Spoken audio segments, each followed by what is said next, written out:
अब भारतले हटाउन आँट्यो भनेर प्रधानमन्त्रीले नै भनिदिएपछि अब हामी कहाँ जाने त? सरकार परिवर्तनको विकल्प देख्दिनँ म। मान्छेलाई यिनीहरू मान्छे ठान्दैनन् कि आफू मात्रै यिनीहरू नेता, आफू मात्रै ठुला, आफू मात्रै जान्ने, अरू सबै मूर्ख, झलनाथ पनि नपढ्ने मूर्ख, झलनाथ पनि वामदेव अङ्ग्रेजी नजान्ने, अनि आफू चाहिँ आफ्नै मुखबाट मलाई भारतले हटाउने भयो अरे। लाज लाग्दैन? त्यस्तो पनि भन्दै हिँड्ने हो। पढ्दै नपढेकाहरूले एमसिसीको विरोध गरे भन्छन्। आफू 0 1 अक्षर मलाई लाग्छ एउटा किताब पनि केपी ओलीले पढे जस्तो लाग्दैन मलाई। जनतालाई दुःख दिने शैली राम्रो भएन पो त बाबु भनेको त के ठान्दार छन् यिनीहरूले हामीलाई। प्रधानमन्त्री निवास एउटा पार्टीको पोलिट ब्युरोको बैठक बस्ने ठाउँ हो त? यो त एमसिसी केपी ओलीले गरे हो र यो त 7 जना प्रधानमन्त्री सम्हाल्न छन्। प्रचण्डले पद पाएन भने पार्टी विभाजन, मैले एकचोटि भने हो र उनले त 4 चोटि मात्रै भनेको छ, मैले त 20 चोटि भनेको छु। प्रधानमन्त्रीले कहिले पनि अफ ह्यान्ड बोल्ने होइन। माग्ने देशको चाहिँ थाङ्ने मन्त्री प्रधानमन्त्री हुनको लागि किन यिनीहरू मरिहत्ते गरेका भने त्यत्रो 2 चोटि किडनी ट्रान्सप्लान्ट गरेको मान्छेमा त्यो किसिमको हौसला कसरी आउँछ मलाई विश्वासै हुँदैन। नेता ऐया भन्न पाएको छैन सिङ्गापुर पुग्छ। नेपाल के भारतको सेटेलाइट स्टेट हो? नेपालको प्रधानमन्त्री जो चाहे त्यो बनाउने हैसियत भारतको हो। दाउन लागेको बहर गोरु जस्तो खेतमा बारीमा चाहिँ छोडिदिए यिनीहरूलाई। अब सेना पनि यही बाटोमा हिँड्न पुग्दा अब सेना पनि विवादित भयो कि भएन? एमडी सेमडी राष्ट्र ब्याङ्कको गभर्नरसम्म हरेक ठाउँ कुनै पद नेपालमा यस्तो छैन जो बजारमा किन्न पाइँदैन क्या। बुटी भिरेको भनेदेखि खेदजनक छ। म गम्भीर यसमा असहमति जनाउँछु र उनले यसको लागि आत्मालोचना गर्नुपर्छ। ता ल्याङ्राले अनि त्यो भारतसँग पोइन्ट अफ नो रिटर्नको सङ्घर्ष गर्न सक्छन्?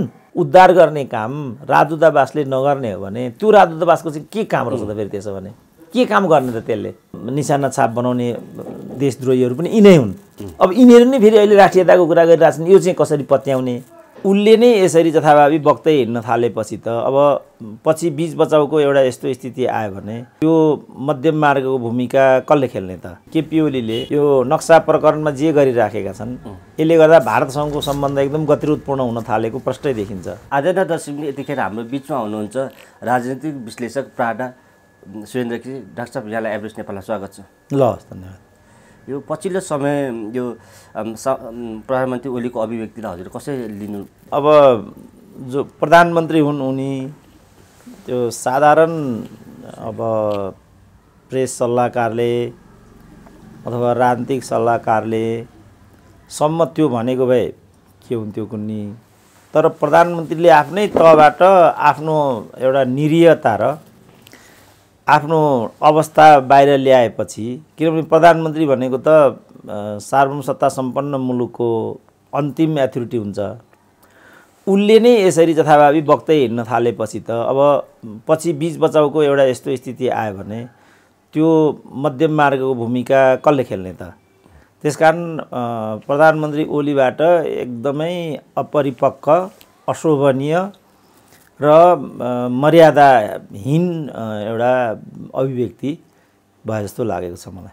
जस्तो विभिन्न अब हरेक सम्बोधन अथवा भाषणमा प्रधानमन्त्री चाहिँ आलोचनामा पर्छन्। जस्तै हिजो पनि त्यो मदन भण्डारीको जन्मको लागि सम्बोधन गर्दाखेरि चाहिँ त्यसमा मलाई भारतबाट हटाउन खोज्यो तर म हट्दिनँ, अथवा भारतले खेल खेलिरहेको छ मलाई हटाउन भन्ने यस्ता प्रतिक्रियाहरू दिए।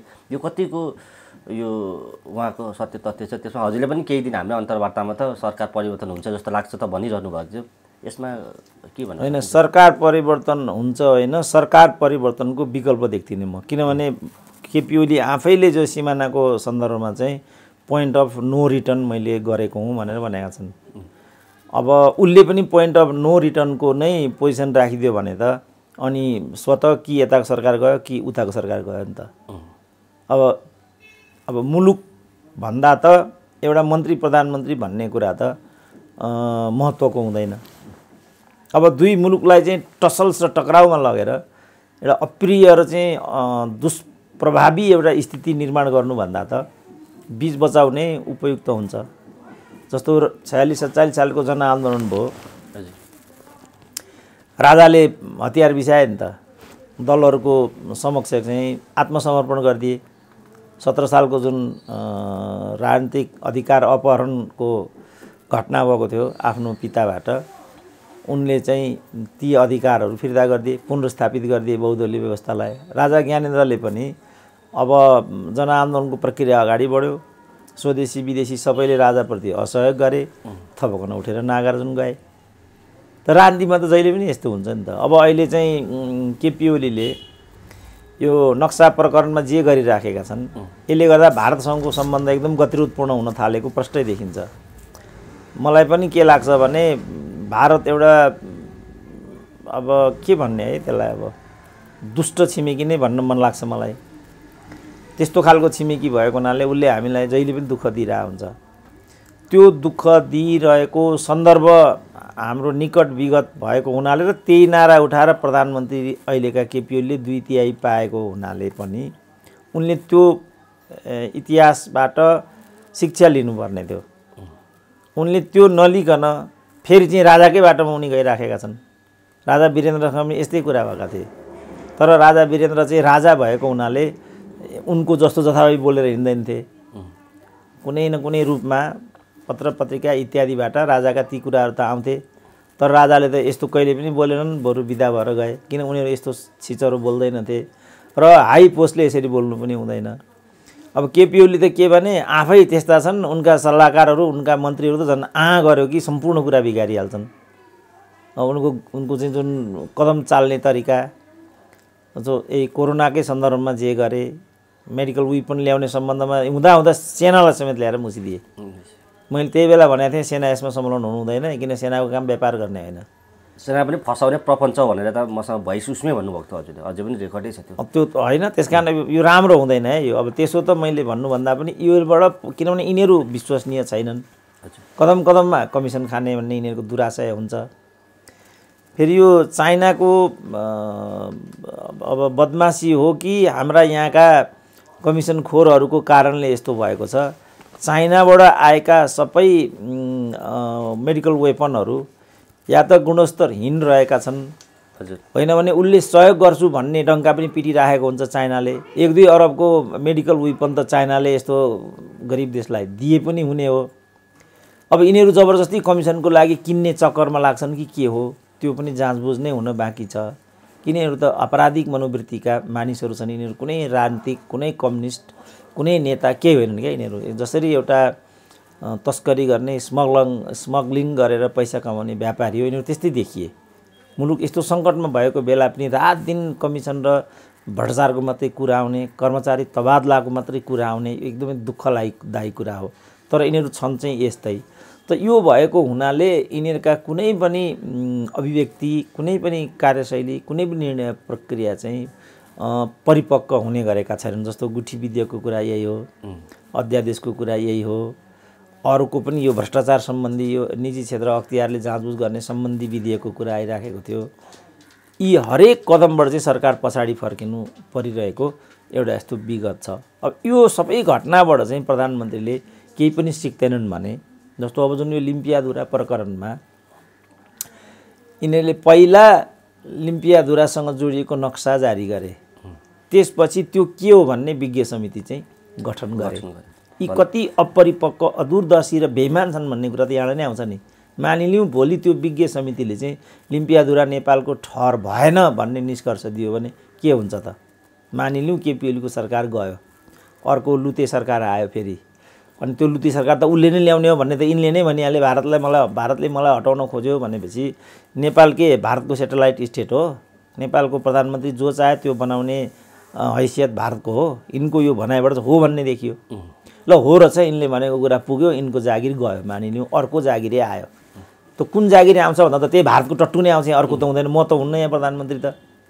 केपी ओली ल्याउने बित्तिकै केपी ओलीलाई भारतको साथबाट, सहयोगबाट निष्कासन गराउने टट्टु नै त्यहाँ भारतको प्रधानमन्त्री, नेपालको प्रधानमन्त्री हुनुभयो भने त त्यो टट्टुले त सबभन्दा पहिला या त यो विज्ञ समिति हटाइदिने भयो, होइन भने यो विज्ञ समितिकै हातबाट ल यो लिम्पियाधुरा चाहिँ नेपालको नक्सा र अरू आधारले पुष्टि नगरेको हुनाले भन्ने रिपोर्ट लेख्न लगाउने भएर, अनि त्यही कारण यिनीहरूले यस्ता मान्छे पनि राखेको होला।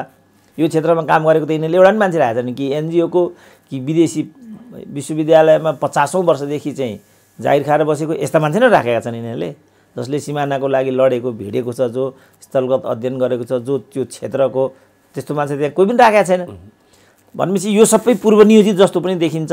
अनि भोलि त्यो समितिले नै लिम्पियाधुरा नेपालको हुने ऐतिहासिक तथ्य र प्रमाणहरूले पुष्टि नगरेको हुनाले, जसरी इपिजी यिनीहरूले यस्तै खालका मान्छे राखेर बनाएका थिए नि, त्यो इपिजीको रिपोर्टै बुझेन नरेन्द्र मोदीले। आरोप के लगायो भनेदेखि त्यो इपिजी मध्येको एउटा चाहिँ चिनिया दलाल थियो, त्यसले चाहिँ त्यो इपिजीमा बुझाउनु पर्ने रिपोर्ट भारतमा बुझाउनुभन्दा पहिला चाइनालाई बुझाइदियो भन्ने आरोप इन्डियाले लगाएको भन्ने सुन्छु। ठिक त्यसरी नै जसरी पहिला चाहिँ प्रचण्ड प्रधानमन्त्री चीनको भ्रमणमा गएका बेला जो निर्णयहरू त्यहाँ भएका थिए ती निर्णयहरू चाहिँ नेपाल सरकारलाई भन्दा पनि पहिला इन्डियन एम्बेसीमा पठाइदिएको रहेछ अरे उनीसँगै भ्रमण गएको कर्मचारीले। त्यस्ता खालका देशद्रोहीहरूको ग्याङ हो यो त। यो देशको हित कहाँ छ, राष्ट्रिय सुरक्षा के हो, संवेदनशीलता के हो, त केही नबुझ्ने मानिसहरूको ग्याङ लिएर उनीहरू हिँडिराखेका हुन्छन्। त्यसो भएको हुनाले जुन एउटा अपरिपक्व शैली केपी ओलीको देखियो, किनभने अब उनले त्यो दुधे बालकलाई लगेर मन्त्री बनाइदिएको हुन्छ, त्यस्तै फुचेर लगेर चाहिँ सल्लाहकार बनाइराखेको हुन्छ, सालीलाई लगेर चाहिँ राजदूत बनाइराखेको हुन्छ। यस्ता न छन् यिनीहरू। अब यिनीहरूको देखिरहेको छौँ हामी कतिचोटि भन्ने होइन, यिनीहरूले कस्तोलाई राष्ट्रपति बनाउँछन्, कस्तोलाई मन्त्री बनाउँछन्, कस्तोलाई राजदूत बनाउँछन्, हामीलाई थाहा छैन र। त्यसको घानमा आज हाम्रो देश पर्यो र पछिल्लो पटक स्वयं प्रधानमन्त्रीले चाहिँ त्यसको एउटा विद्रूप रूप आफ्नै मुखबाट मलाई भारतले हटाउने भयो अरे। लाज लाग्दैन? त्यस्तो पनि भन्दै हिँड्ने हो भनेपछि विगतमा यहाँ नेपालमा चुनेका प्रधानमन्त्री सबै भारतबाटै मतलब उतैको हात छ भन्ने पनि अलिकति कता कता सङ्केत गरेको होइन। त्यो त पहिल्यै बाबुरामले नै भनेको छ नि, नेपालको साँचो चाहिँ विदेशीहरूको हातमा रहेछ भनेर त उनले नै भनिरहेको छ। उनले नचाहेको त मन्त्री प्रधानमन्त्री अनि पुलिसको डिएसपी पनि उनले नचाहेको हुँदैन नेपालमा। उनीहरूले नचाहेको राजदूत हुँदैन। यिन 4 वर्षसम्म भारतको राजदूतै खाली भयो, किनभने यिनीहरूले राम कार्की एक जाति पठाएका थिए। अब उनीहरूलाई त निलाम्बर जस्तो मात्रै चाहिन्छ उनीहरूलाई राजदूत। यो जहीँ पनि यही हो, काहीँ एनजिओलाई राजदूत बनाइरहेको हुन्छ, काहीँ मेन पावरको दलाललाई राजदूत बनाइरहेको छ, काहीँ सालीलाई बनाइरहेको हुन्छ। यही कारणले हो नि त, किनभने योग्य सक्षम व्यक्तिलाई पठाइदियो भनेदेखि त उसले त राष्ट्रिय हितको पक्षमा, अनि त्यहाँ चाहिँ जस्तो अहिले भनौँ इन्डियामै कति नेपालीहरू अप्ठ्यारोमा छन्, यो के भएको त भन्छन् नि, त्यो राजदूतले कमसेकम त्यति त बोल्छ नि। इजरायलमै बेल्टले चाहिँ दिदीबहिनीलाई कुटिराखेको हुन्छ। युएईको कुरा त्यही छ, मलेसियाको कुरा त्यही छ। यदि नेपाल र नेपालीको हित चाहने व्यक्ति राजदूत भएर गयो भने त त्यसमा त उसले त हस्तक्षेपकारी एउटा पोजिसन देखाउने भयो। त्यो देखायो भने त ती सरकारहरूलाई त अप्रिय लाग्ने भयो, किनभने जनता भनेको त यिनीहरूको लागि त मान्छे नै होइनन् नि त।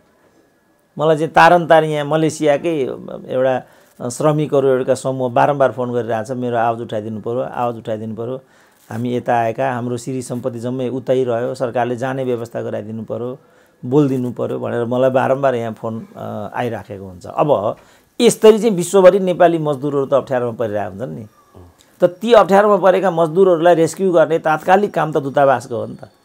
अब अस्ति युएईको दूतावासको बाहिरबाट सोसियल मिडियामा आइराखेको थियो, हामीलाई अप्ठ्यारो पर्यो, हामीलाई अप्ठ्यारो पर्दा देखभाल गर्ने को हो त भनेर सोद्धाखेरि तिमीहरूको देखभाल गर्ने तिमीहरू नै हो, तिमीहरूको देखभाल कसले गर्छ भनिरहेछ। यदि अप्ठ्यारोमा परेका नेपाली र श्रमिक लगायत सबै वर्गको महिला अप्ठ्यारोमा परेका चाहिँ बालबालिकाहरूको उद्धार गर्ने काम राजदूतावासले नगर्ने हो भने त्यो राजदूतावासको चाहिँ के काम रहेछ त फेरि? त्यसो भने के काम गर्ने त त्यसले चाहिँ कि त्यहाँ बसेर राम रमाइलो गर्ने हो? त्यसको लागि राजदूतावास, त्यसको लागि करोडौँ खर्च गरेर राज्यले दूतावासको व्यवस्था गरेको हुन्छ। तर यहाँ त्यही नै भइआएको देखिन्छ। त्यसकारण यो सब कुरामा समष्टिमा हेर्न सक्ने सोच युक्त एउटा भिजनरी एउटा नेतृत्वको हामीले बारम्बार आवाज उठाइराखेको। अब यिनीहरूले के सोचे भने आफू नपाएको रोदन हो भन्ने रूपमा यसलाई बुझिदिए। अब यो बजारका जुन लालबुजक्कडहरू हुन्छन् तिनीहरूले यो कुरालाई नै गति दिए।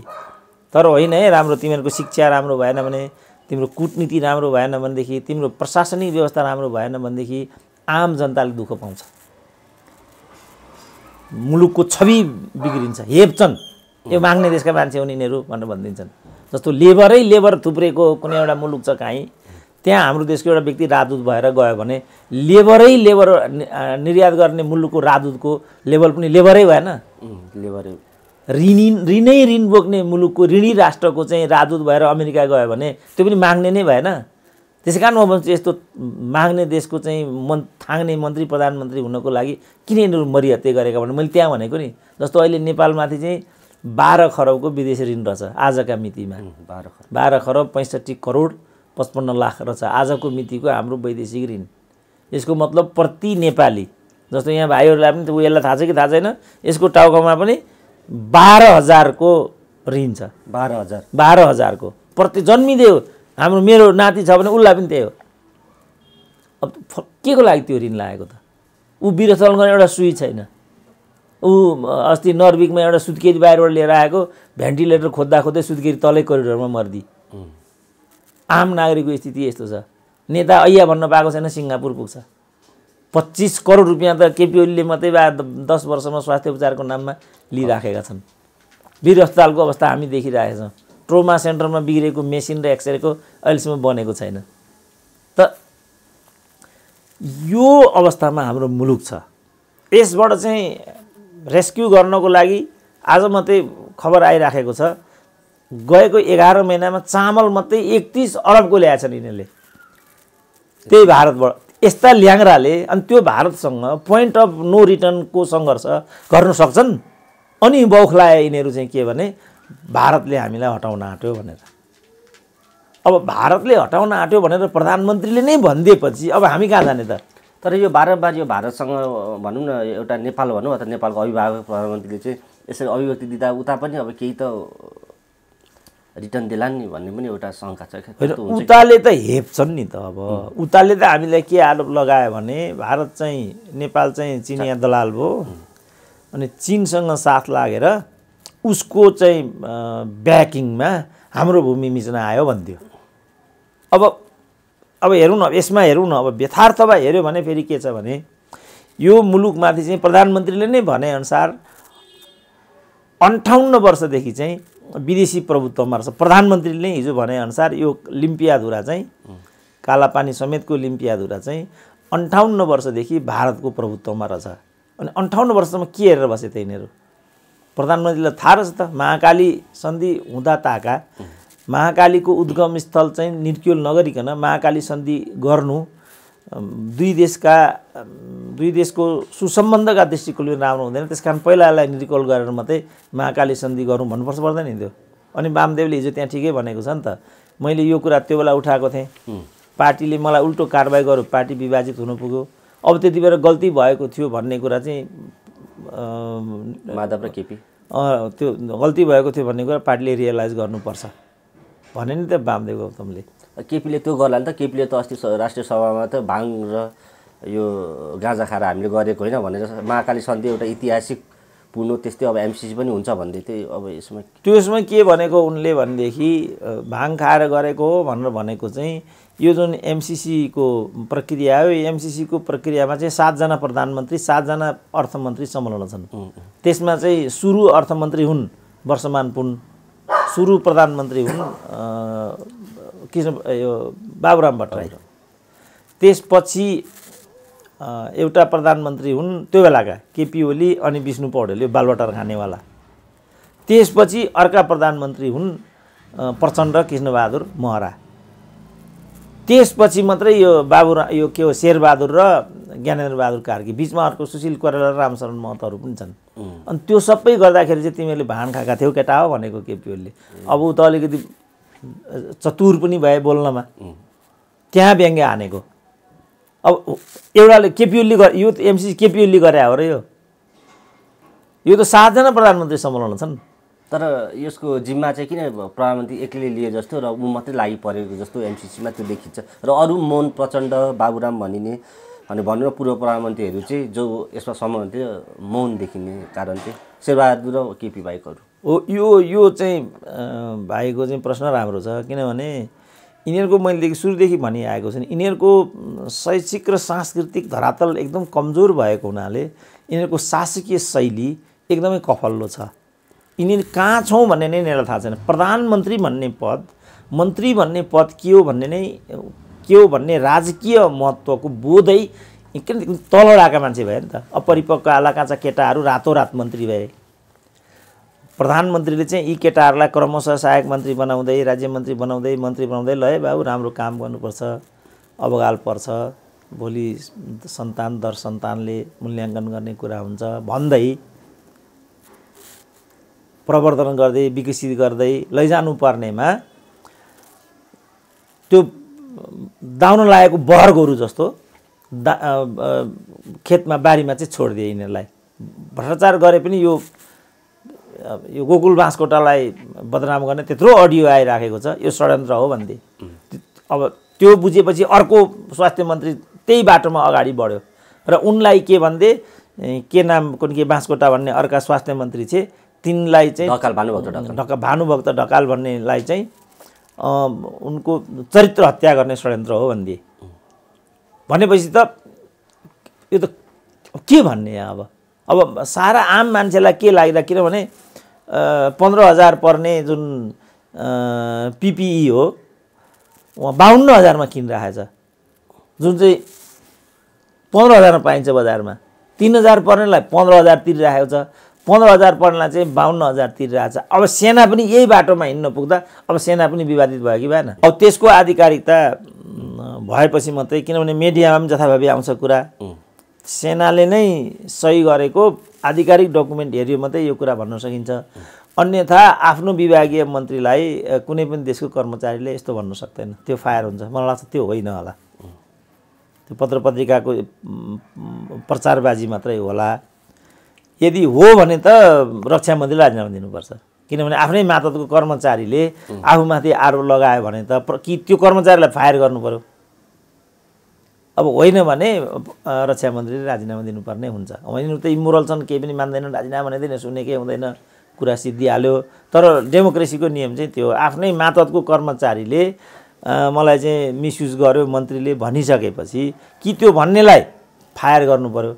भन्नेलाई फायर नगर्ने हो भने त उसले गलत गरेको भन्ने पुष्टि भयो। गलत गरेको पुष्टि भएपछि त त्यो पदमा त उसले बसिरहनु त मिलेन नि।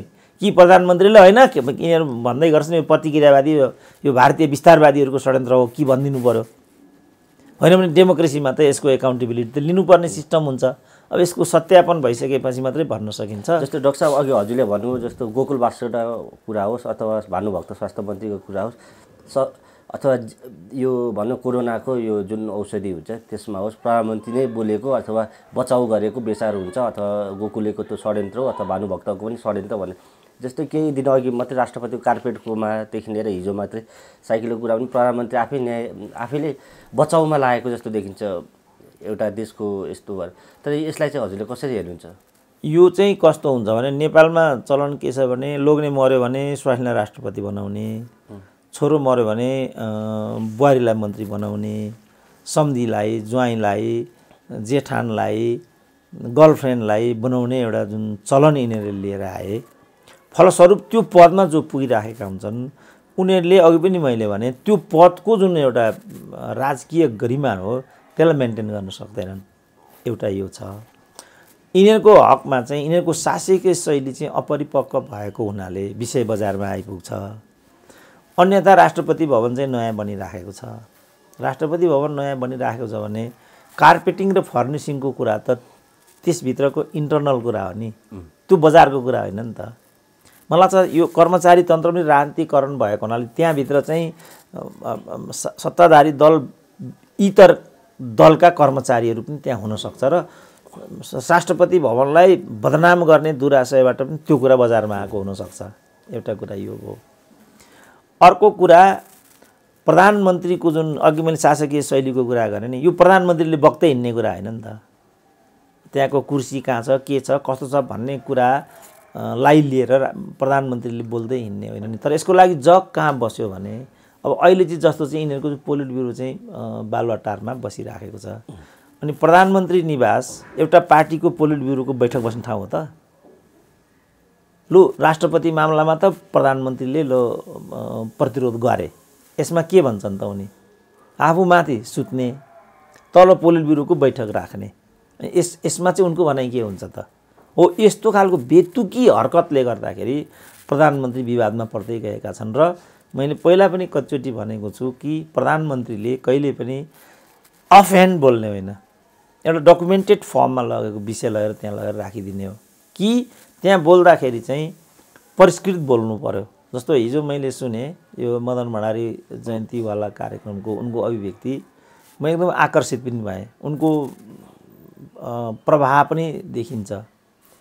कुनै पोलिटिकल अन्तर्वस्तु त हुँदैन, तर सरर बोल्ने राम्रो वक्ता जस्तो छाप छोड्न सक्ने खुबी उनमा देखिन्छ। त्यत्रो दुईचोटि किडनी ट्रान्सप्लान्ट गरेको मान्छेमा त्यो किसिमको हौसला कसरी आउँछ मलाई विश्वासै हुँदैन। त्यो प्रधानमन्त्रीसँग त्यो छ। तर किन यसरी चाहिँ कहिले राष्ट्रपतिको कुरा लिएर आउनुपर्ने? अब चाहिँ राष्ट्रपति भवनले चाहिँ 16 करोडको गाडी चढ्यो, मदन भण्डारीका पालामा साइकलको थियो, विद्या भण्डारीलाई साइकल चल्न आउँदैन, कता के? हामीले त्यो भनेको होइन नि। हामीले के भनेको भने हाम्रो मुलुक चाहिँ ऋणको चाहिँ एउटा दलदलमा फसेको छ। हामी तड्किलो भड्किलो स्थिति थाम्न सक्ने अवस्थामा छैनौँ। 1 2 यो देशमा त्यस्तो चिज केही उत्पादन पनि हुँदैन। विदेशी मुद्रा सबै बाहिर जान्छ। यसले गर्दा व्यापार घाटा अघि मैले 13 खरब भने नि, यस्तै कुराको लागि त हाम्रो व्यापार घाटा यिनीहरूका गाडीगुडीको लागि मात्रै वर्षको 5 अरब रुपियाँ चाहिँ त्यसमा अपव्यय हुँदो रहेछ। अब भत्ता यिनीहरूको कर्मचारीले मात्रै भत्ता इत्यादि कम गर्ने भने यो 10-12 महिनामा मात्रै 55 करोड त यिनीहरूले बैठक भत्ता मात्रै खाएको रहेछ। अब संसदभित्र चाहिँ जुन एउटै कामै नगर्ने, निर्णय नै नगर्ने, जद्दोज्याद लडी मात्रै रहने, थुप्रो चाहिँ यस्तो माग्ने देशको चाहिँ 150 भन्दा बढी चाहिँ यो सांसद हुँदै नहुनु पर्नेमा 300 को वरिपरि त्यहाँ छ। स्थानीय सरकार 800-900 पदाधिकारीहरू पाल्नुपर्ने हुन्छ। फलस्वरूप बजेटको 60% चाहिँ तलब भत्तामै जान्छ। कर्मचारी पाल्नु पर्यो, पुलिस पाल्नु पर्यो, सेना पाल्नु पर्यो। वर्षको 60% बजेट, 60% चाहिँ यस्तामा जान्छ। 40% बाँकी रह्यो। 40% को आधी चाहिँ वित्तीय व्यवस्थापनमा जान्छ। वित्तीय व्यवस्थापन भनेको चाहिँ ऋण धन इत्यादि। भनेपछि 20% मात्रै विकास निर्माणमा आउँछ। त्यसमा पनि भ्रष्टाचार हुन्छ। त्यसमा पनि भ्रष्टाचार जहिले पनि यिनीहरू साउन भदौ लागेपछि मात्रै यिनीहरू पिच गर्छन्। त यसले गर्दा हाम्रो राष्ट्रिय सम्पत्ति दुरुपयोग भयो। नम्बर 2। नम्बर 3, तिमीहरूले आफूलाई कम्युनिस्ट पार्टी भनेका छौ।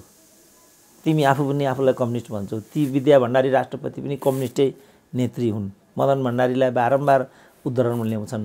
सादगीपूर्ण सोच मदन भण्डारीको थियो भन्ने कुरा छ। उनले किन राज संस्था फाल्नु पर्यो भने यो खर्चिलो हुन्छ भनिराखेको छ।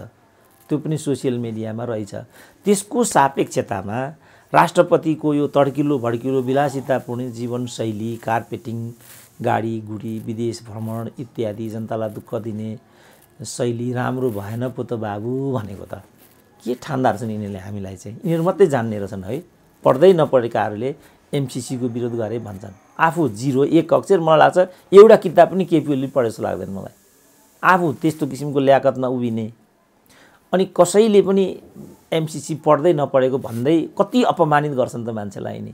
आफ्नै पार्टीको नेता, वरिष्ठ नेता झलनाथ खनालको संयोजकत्वमा चाहिँ कार्यदल गठन भइराखेको छ। अनि झलनाथ खनाल यीभन्दा सिनियर हुन् र यीभन्दा पढेका पनि हुन् र यीभन्दा डिग्रीवाला पनि हुन्। त्यस्तालाई समेत फिस्टो जतिको पनि नगर्ने अनि हामीलाई त के गन्छन् त यिनले? यो शैलीले गर्दा यो स्थिति उत्पन्न भएको छ। त्यस्तोमा भन्नु हाम्रो आशय, जनताको आशय हामी बुझ्छौँ, जनताको आशय अनुसार हामी गर्ने कोसिस गर्छौँ। कमी कमजोरी नहुने भन्ने कुरा होइन, तर कमी कमजोरीबाट चाहिँ बत्तै अगाडि जाने हामी वाचा गर्छौँ। जनताको भावनालाई हामी चाहिँ निराश बनाउँदैनौँ पो भन्नुपर्छ र जनतालाई गाली गर्दै हिँड्ने, आफूभन्दा ठुलो नेतालाई चाहिँ पढ्दै नपढ्ने भनिदिने। अब त्यो भीमरावले त्यो त पिएचडी नै गरिरहेछ त। अनि पिएचडीसम्म गरेको एउटा नेताले एमसिसी विषयमा जे विचार दिइराखेको छ पढ्दै नपढिकन बोलेको भन्ने।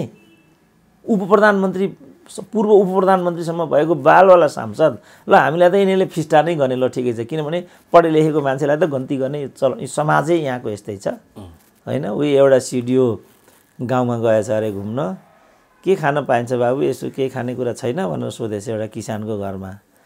के हुनु, अहिले हलदार साहब आउनुभएको थियो त केही दिन सकिएन, तपाईँ के हो तपाईँ? सिडिओ हुँ म त। हलदार साहबलाई त छैन, सिडिओलाई कहाँबाट दिनु? भनेपछि त गाउँलेको विचारमा त सिडिओभन्दा ठुलो हलदार हो, किनभने डन्डा मात्रै ठुलो हुन्छ भन्ने सामाजिक भ्यालु छ हाम्रो। अब खड्गौलीहरूको पनि त्यही हो बुझाइ। त्यस कारण कहिले बौद्धिकलाई थल्ला पारिदिन्छु भनिरहेको हुन्छ, तैँले एमसिसी पढ्दै नपढेकाले विरोध गरिराखेको भनिरहेको हुन्छ, जसलाई पायो त्यसलाई हेपिराखेको हुन्छ। राष्ट्रपतिले त्यो गाडी गुडीमा नेपाली जनताले असहमति जनाएको होइन नि, मितव्ययी हौ न, म भनेको तिमी कम्युनिस्ट नेत्री हौ, प्रधानमन्त्री जस्तो हुनु न, लु त राष्ट्रपतिले त ल 16 करोडको गाडी त ल होइन रहेछ, उनले नै 5 करोडको गाडी किन्दैछन् भन्ने आएको छ। त्यो चाहिँ के हो त? हृदय त्रिपाठीले 8वटा गाडी प्रयोग गर्छन् 4 करोडसम्म पर्छन् भन्ने छ। त्यो चाहिँ के हो त? सुदूरपश्चिमाञ्चल प्रदेशको भन्नुभयो सभामुखले चाहिँ 2 करोड 10 लाखको गाडी किनेको भन्ने छ। त्यो चाहिँ के हो त? मान्छेलाई यिनीहरू मान्छे ठान्दैनन् कि आफू मात्रै यिनीहरू नेता, आफू मात्रै ठुला, आफू मात्रै जान्ने, अरू सबै मूर्ख, झलनाथ पनि नपढ्ने मूर्ख, झलनाथ पनि वामदेव अङ्ग्रेजी नजान्ने, अनि आफू चाहिँ हो। यो जुन यिनीहरूको शैली, यिनीहरूको तौर तरिका छ, त्यसले गर्दा यिनीहरू विवादित भएर गएका हुन्। हामीले त्यो भनेकै होइन। जस्तो डाक्टर साहब, अब यस्तो कुरा गर्दाखेरि धेरै पार्टीभित्र पनि धेरैले राजीनामाको माग गरे अथवा प्रधानमन्त्री फेरिनुपर्छ भन्ने, तर यो आशा चाहिँ अब जनतामा पनि केही थियो। त्यो गर्ने भयो भने त जनतालाई उल्टै थला पारिदिने देखले विभिन्न कुराको आरोप उल्टै प्रधानमन्त्री लाउँछ।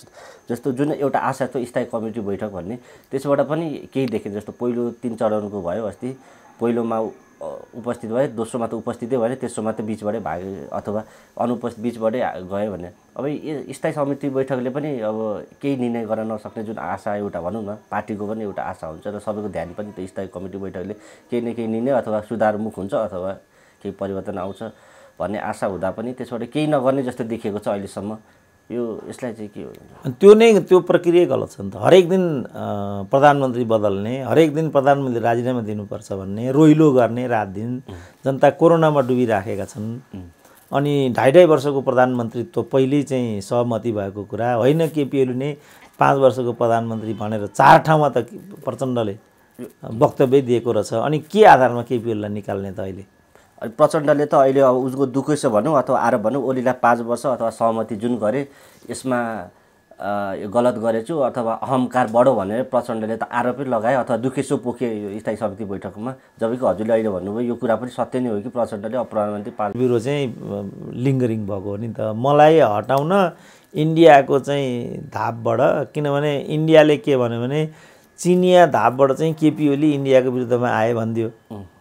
अब केपी ओली चिनिया धापको हो भनेदेखि त्यसो भने प्रचण्ड हाम्रो धापको भन्ने दुई देशको एउटा प्रतिछायाको रूपमा नेपालको सत्ता संरचनामाथि चाहिँ प्रहार भइरह्यो भएको चाहिँ यो। तर मैले भन्न खोजेको कुरा चाहिँ के भने, मैले सुरुमै भनेको थिएँ यिनीहरूले जुन पार्टी एकता गरेका थिए त्यो पार्टी एकता कृत्रिम, नक्कली, असैद्धान्तिक र स्वार्थपरक थियो। प्रचण्डलाई के लागेको थियो भने केपी ओली सिकिस्त छन्, चन्द दिनको पाहुना हुन्, त्यसपछि मै प्रधानमन्त्री भइहाल्छु भनेर उनले पार्टी एकता गरेका थिए। बुढो त अझ बलियो भएर आयो, अर्को किडनी लिएर आयो। त्यहाँ त आएपछि यिनको त दिमागले नै काम गर्न छोडेर अनि के भन्न थाले भने मैले पूर्ण अवधि नै केपी ओलीलाई भनेर गल्ती गरेछु, फलस्वरूप उनमा अहङ्कार पलायो भने। आफ्नो अपरिपक्वताको दोष अहङ्कारमा लगेर थोपर्न मिल्छ त? त्यसकारण यिनीहरू सबै एकै ड्याङका मुला हुन्। यिनीहरूले आफ्नै स्वास्नी छोरी बुहारीको लागि यो सबै गरेको, आफू मन्त्री प्रधानमन्त्री हुनको लागि यो सबै गरेको। मैले त्यही बेला भनेको थिएँ प्रचण्डले चाहिँ केपी ओलीलाई 5 वर्षकै प्रधानमन्त्रीत्व भनेका छन्, यो झुट है बाबु। पत्रकारले मैले भनेको थिएँ, मेरो अन्डरलाइन गरिरहेको है, रेकर्डै छ डाक्टर साहब, हाम्रैमै छ न। यो केपी प्रचण्ड भनेको पदको लागि जन्मेको मान्छे हो। यिनले कुनै पनि हालतमा प्रधानमन्त्रीत्व बिना यदि त्यस्तो भयो भने केपीले पद छोड्नु पर्यो भने मध्यावधि, प्रचण्डले पद पाएन भने पार्टी विभाजन। मैले एकचोटि भनेको र उनले त 4 चोटि मात्रै भनेको छ, मैले त 20 चोटि भनेको छु।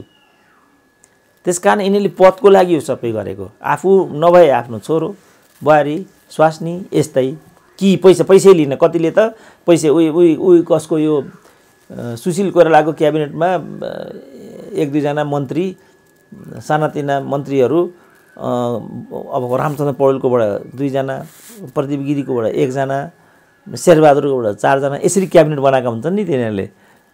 त्यहाँ भित्र पनि मन्त्री प्रतिनिधिहरू पैसामा भेट्टा रहेछन्, 30 लाख 2 करोड यस्तोमा। राजदूतको कुरा पनि यही हो। अरू एमडी सेमडी, राष्ट्र ब्याङ्कको गभर्नरसम्म हरेक ठाउँ कुनै पद नेपालमा यस्तो छैन जो बजारमा किन्न पाइँदैन के। त त्यसपछि प्रचण्डले यसो देखे 5 वर्ष केपी ओली प्रधानमन्त्री रहने हो भनेदेखि त म त 0 हुने रहेछु। फेरि भोलि चुनावमा जानु पर्यो, त्यहाँ फेरि सांसद जुन सिट हो त्यो पनि यिनीहरूले चाहिँ भागभन्डा गरेर लिन्छन्। वामदेवको भागमा 9 जना, झलनाथको भागमा 3 जना, माधव नेपालको ठाउँमा अगाडि नै छिनोफानो हुन्छ, पुरै हुन्छ। अनि किनभने पछि संसदीय दलमा फेरि को नेता हुने भन्ने कुरा आउँछ नि त। अनि त्यो अब चुनाव लड्न जाने त फेरि खर्च पैसा चाहियो। 1 करोड 2 करोड त यहाँ त कति 50 लाखसम्म त वार्ड समितिको अध्यक्षले पनि खर्च गर्छ भन्ने आइरहेको छ। 12, 13, 14, 15 करोडसम्म चुनावमा खर्च भएको भन्ने तथ्याङ्कहरू छन्। अहिले जुन यो सारा जुन पैसा चाहिँ बटुलिरहेको जुन चारतिर भ्रष्टाचारको जुन गन्ध कोरोनामा सम्म भ्रष्टाचारको कुरा आउनुको विषय यही हो। चुनावको लागि फेरि चुनावको लागि त अब चुनावको लागि 15-20 अरब भएन भने त चुनावमा जानै पर्दैन। 1-1 करोड गोजीमा नहुने त चुनावमा जानै पर्दैन। अहिले त स्थिति त्यस्तो छ। त यो सब त प्रचण्ड देखेपछि त ओहो केपी ओली तुरुन्त जान्छन् म भइहाल्छु भनेको त अब अर्को टर्म पनि पो केपी ओलीको हुने जस्तो देखियो यहाँ त। भोलि पार्टीको अध्यक्ष पनि के हुने हो त्यसपछि चाहिँ प्रचण्डमा यो भूत आइपुगेको हो। त उनकै अपरिपक्वताले यो भइराखेको छ। किन गल्ती त उनले नै भने नि मैले चाहिँ 5 वर्ष नै केपी ओलीलाई प्रधानमन्त्री त छोडेर गल्ती गरेछु भनेपछि त छोडेको त हो रहेछ नि त।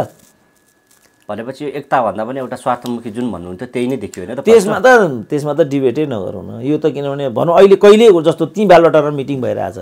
न कोरोनाको कुरा आएको छ, न क्रान्तिको कुरा आएको छ, न विचारको कुरा आएको छ, न सिद्धान्तको कुरा आएको छ, न भ्रष्टाचारको कुरा आएको छ त केही। खालि पदको यता यो खालि अब चाहिँ अब प्रधानमन्त्री माथि गएर किन तल आउनुहुन्न। अब एक पद एक व्यक्ति यो मात्रै छ नि त कुरा।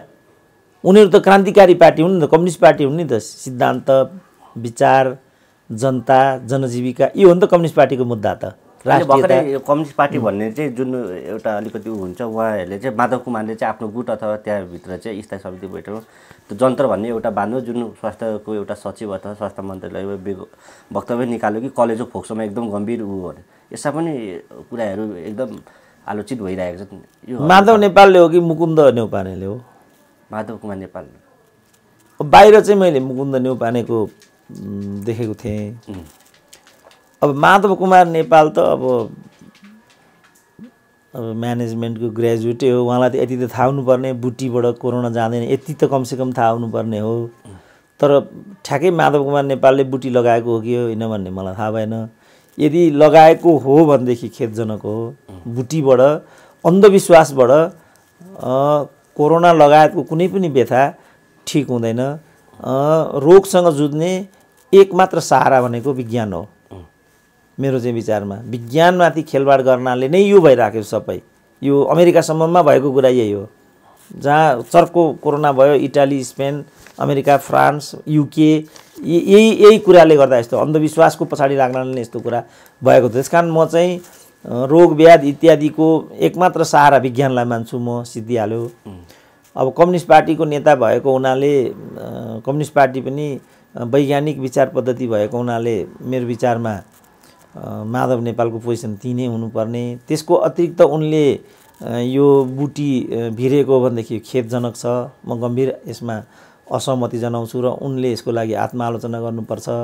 मुकुन्द नेउपानेलाई चाहिँ बालुवाटारको अगाडिपट्टि पत्रकारहरूसँग झाँक्रीले जस्तो बुटी दिन्थ्यो अहिले पनि हामीलाई त्यस्तै बुटी दिइरहेको भनेर मैले आफै सुनेको थिएँ।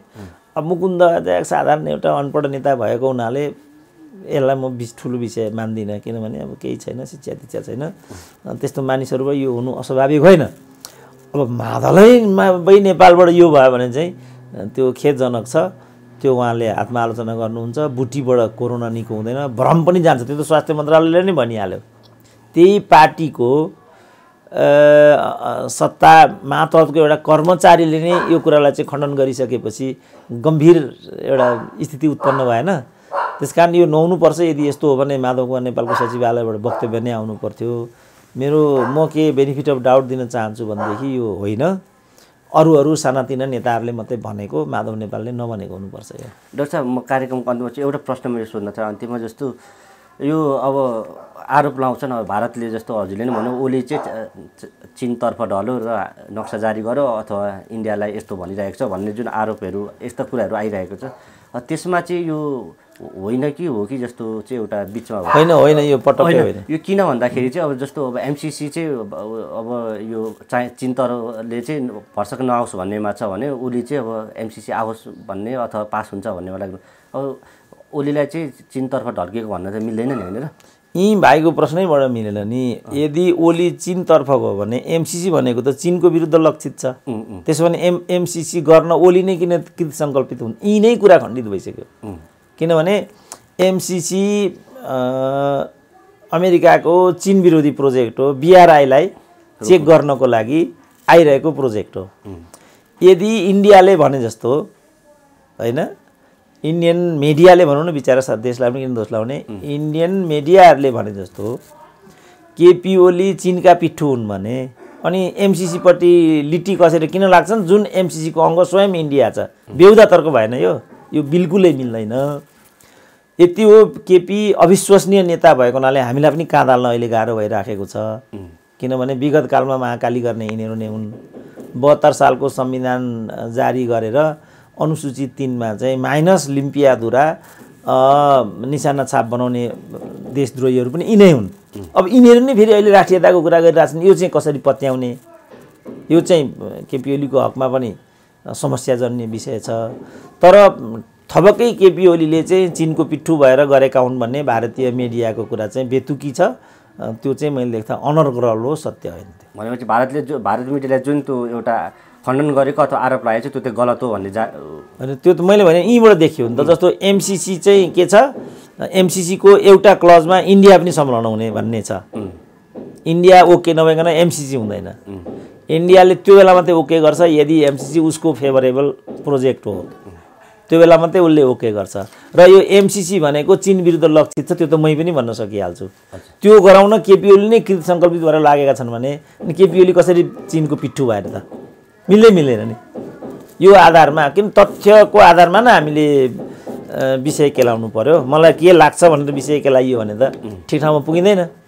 त यसको तथ्य र वास्तविकता चाहिँ मैले यहाँबाट खोज्यो भने चाहिँ केपी ओली चीनको बुई चढेर भारतको विरुद्ध जाइ लागेको भन्ने कुरा उनले चाहिँ अहिले जुन भारतले प्रचण्डहरूलाई दुरुपयोग गरेर केपी ओलीलाई सत्ताबाट बेदखल गर्न आँटेको सन्दर्भमा एउटा नक्कली तुरुपको रूपमा, नक्कली राष्ट्रवादी देखिने ट्रम्पको रूपमा लिम्पियाधुरालाई प्रयोग गरेको आलोचना चाहिँ गर्न नसकिने होइन, त्यो चाहिँ गर्न सकिन्छ फेरि। ल, धन्यवाद डाक्टर साहब। यहाँ समय र समय देश विदेशमा रहेका नेपालीहरूलाई के भन्न चाहनुहुन्छ अन्तिममा? अब देश विदेशमा रहेका नेपालीहरूलाई आत्तिएका होलान्, उनीहरू नआत्तियौँ। अब कोरोनाले हामीलाई यहाँ ल्याएको छ। अहिले केही गरी ज्यान बचाउन सक्यौँ भने ज्यान रहे लाख रहन्छ। अब हामी सकेको आवाज यहाँबाट दिइरहेका छौँ। अब UAE देखि इजरायल, कुवेत, मलेसिया, अरू मुलुकहरू समेतमा पनि दाजुभाइहरू अप्ठ्यारोमा परेको भन्ने छ। नआत्तियौँ। अब व्यवस्था हाम्रो बाध्यताले त्यहाँ पुगेका छौँ। यस्तो किसिमको घटनाबाट सिकौँ, फर्केर देशमा आउँ। यही देशलाई चाहिँ आफ्नो भाग्य र भविष्यको एउटा बिन्दु बनाउनु पर्छ। हामीले सिक्ने कुरा चाहिँ कोरोनाबाट त्यो हो। किनभने कोरोना कसैको हातमा छैन। यसलाई कसरी परास्त पार्ने भन्ने मात्रै हाम्रो हातमा छ। हातमा भएको विषयलाई प्रयोग गरौँ, हातमा नभएको विषयलाई अहिले विषय नबनाऊ। विश्वभरिका नेपालीहरूलाई भन्नुपर्ने कुरा चाहिँ यही नै हो। धन्यवाद डाक्टर। ल, धन्यवाद।